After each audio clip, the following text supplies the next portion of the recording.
अपने माँ के गर्भ में कि वो भगवान से विनती करता है, भगवान की स्तुति करता है कि प्रभु आप अब मुझे बाहर निकालो। क्यों? क्योंकि मुझे अपने पूर्व जन्म की स्मृति सब याद है। क्योंकि जब बच्चा माँ के गर्भ में रहता है तो उसे सब याद रहता है कि मैं कौन था पहले, क्या था, मैंने क्या किया था, उसे सब याद रहता है। भगवान कहते हैं कि अच्छा ये बताओ, जब तुम संसार में जाओगे, बाहर निकलोगे तो कभी मुझे भूलोगे नहीं ना? तो वो कहता है कि नहीं, कभी नहीं भूलूंगा।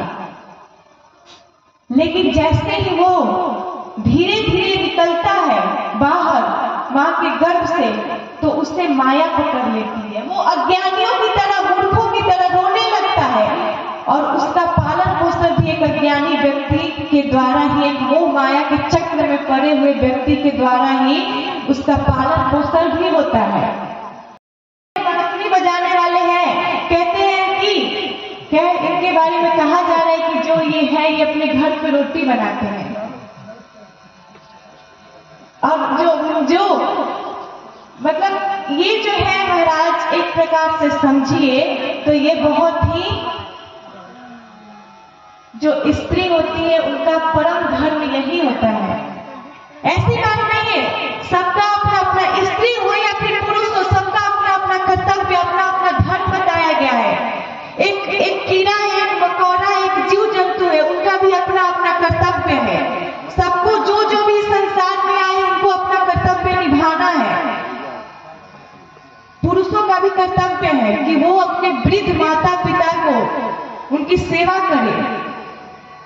उन्हें जरा हम आपसे पूछते हैं, बताइए जो हमारी माताएं हैं, हमारी मैया है, वो बताएं कि आपके लिए आपका भगवान सबसे इष्ट कौन होता है? कोई कहता है माता पिता, और कौन? संतान है उनके, मतलब जो मनु और शत्रुपा है वो कौन?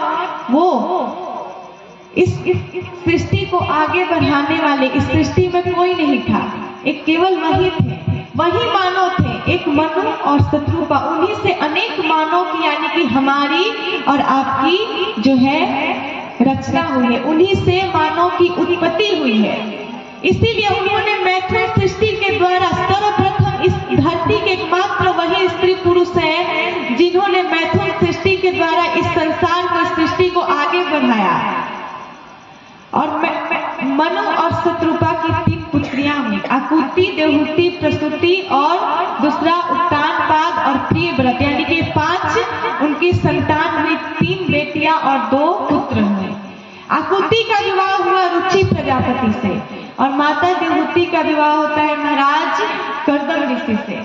कर्दम ऋषि ब्रह्मा जी की आज्ञा से तपस्या कर रहे थे। जब तपस्या कर रहे थे तो भगवान प्रकट हुए, कहा कि आप क्या चाहते हो? कर्दम ऋषि ने कहा कि प्रभु, मेरे पिता की आज्ञा है कि मैं सृष्टि को आगे बढ़ाऊं, इसलिए मैं एक ऐसी एक सुंदर स्त्री चाहता हूँ जो गृह कार्य में निपुण हो, जो काम धंधा अच्छी करती हो, बिल्कुल मेरे ही अनुरूप हो, मेरे जैसी भक्ति करने वाली, एक भक्तिमती स्त्री हो, जो सेवा भी करती हो।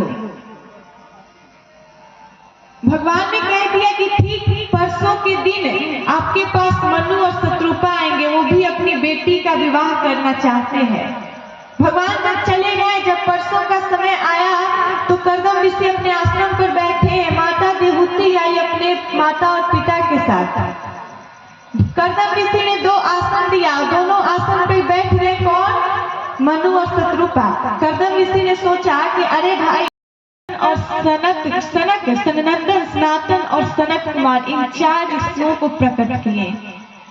ये ब्रह्मा जी के मानस पुत्र हैं। उन ऋषियों से कहा ब्रह्मा जी ने कि जाओ पुत्र, जाकर तपस्या करो और इस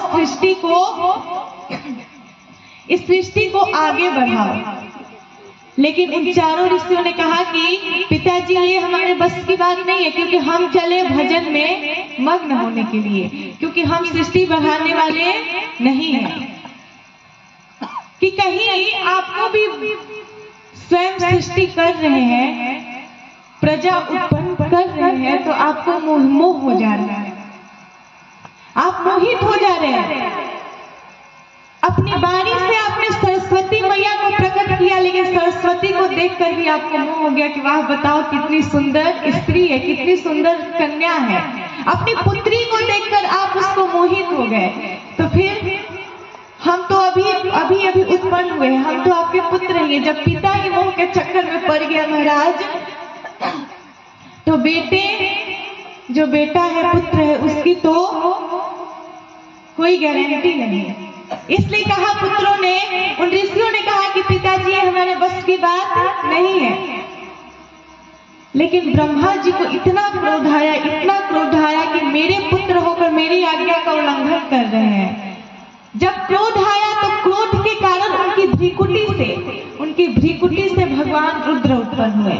बोलिए रुद्र भगवान की जय। भगवान रुद्र उत्पन्न हुए और कहा कि तुम इस सृष्टि को आगे बढ़ाओ। लेकिन जैसे उन्होंने सृष्टि को आगे बढ़ाना प्रारंभ किया तो भगवान रुद्र ने भूत प्रेत पिशाच डाकिनी हाकिनी अनेक ऐसे सृष्टि की रचना की कि ब्रह्मा जी स्वयं देखकर डर गए। जो साधारण मनुष्य होंगे वो भला क्यों नहीं डरेंगे, इसलिए तुम रहने दो, तुम्हारे भी बस की बात ये नहीं है। भगवान शंकर चले गए। तब जाके ब्रह्मा जी 10 ऋषियों को उत्पन्न किए। जब उससे भी उनको संतोष नहीं हुआ, तब अंत में उन्होंने अपने शरीर का 2 भाग किया। 2 भाग किए। एक तरफ कहते हैं कि काया का अर्थ होता है शरीर, एक तरफ का और एक तरफ या, यानी कि दाएं भाग से स्वयंभू मनु और बाएं भाग से शत्रुपा का प्राकट्य हुआ। वही स्वयंभू मनु और शत्रुपा जो है सृष्टि को आगे बढ़ाए, उन्हीं से मैथुन सृष्टि प्रारंभ हुआ। मैथुन सृष्टि किसे कहते हैं? जिस पिछली कथा में श्रवण किया था कि किस प्रकार जो श्री सुखदेव जी आए हुए हैं राजा परीक्षित को कथा श्रवण कराने के लिए, तो इसके आगे वो बताते हैं कि किस प्रकार भगवान जो है सृष्टि की रचना करते हैं। सर्वप्रथम ब्रह्मा जी भगवान के नाभि कमल से उत्पन्न हुए। जब ब्रह्मा जी निकले तो वो देख रहे हैं कि मैं कहाँ हूँ और मेरा निवास स्थान, मेरा आधार कौन है, मैं कैसे उत्पन्न हुआ हूँ। जब इस प्रकार वो देख रहे थे, लेकिन कोई उनको कुछ पता नहीं चला अपने बारे में। इसलिए वो भगवान के उसी नाभि कमल के जो उदर से उनके गर्भ में, उनके उदर में जो है भगवान के उदर में प्रविष्ट हो गए। वहां पे अपना आधार, अपने बारे में पता करने लगे कि मैं कौन हूँ, कहाँ से उत्पन्न हुआ हूँ, लेकिन उन्हें कुछ नहीं पता चला। फिर वो ऊपर आए, उसी कमल नाल को पकड़ते हुए वो भगवान के नाभि कमल में विराजमान हुए। वहां पे भी उन्हें कुछ नहीं पता चला। तभी उनके कानों में शब्द सुनाई पड़ा कि तप करो। ब्रह्मा जी ने बहुत ही घोर तपस्या की, जिसके फल स्वरूप भगवान प्रकट हुए। भगवान ने उन्हें ज्ञान दिया। ब्रह्मा जी ने कहा कि प्रभु आप हमें ज्ञान दो, क्योंकि अगर मैं सृष्टि करूं तो इसमें मेरे को मोह न हो, इसलिए आप मुझे ज्ञान दीजिए। इसलिए भगवान ने उन्हें श्रीमद् भागवत के चतुश्लोकी भागवत, जिसको कहते हैं चतुश्लोकी भागवत का उपदेश देते हैं। और तब जाके ब्रह्मा जी मानसिक और संकल्प